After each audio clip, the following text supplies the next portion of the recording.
So let us see the example for current division rule.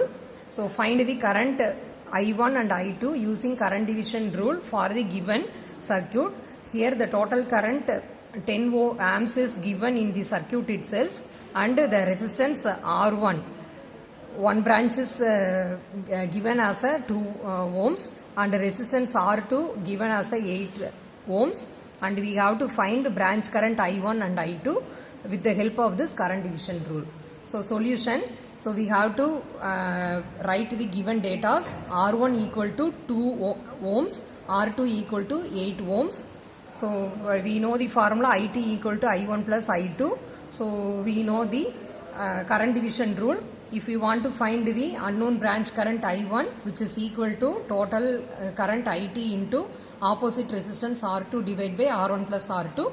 Similarly, the branch current I2 can be calculated with the help of the total current IT into opposite resistance R1 divided by R1 plus R2.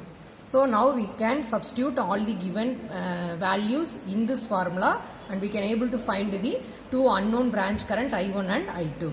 So I1 is equal to total current 10 amps into opposite resistance 8 divided by total resistance 2 plus 8. So 10 into 8 divided by 10, 8 amps is the branch current for first branch resistor R1. The I1 value is equal to 8 amps. Similarly, for I2 equal to 10 amps total current into opposite resistance 2 divided by 2 plus 8. So 10 into 2 divided by 10, we get a 2 amps. So the I2 value is equal to 2 amps. So from this we can find IT total current is equal to I1 plus I2. So 8 amps plus 2 amps, which is equal to 10 amps. So this is the formula for finding unknown parameter of different branch current with the help of current division rule.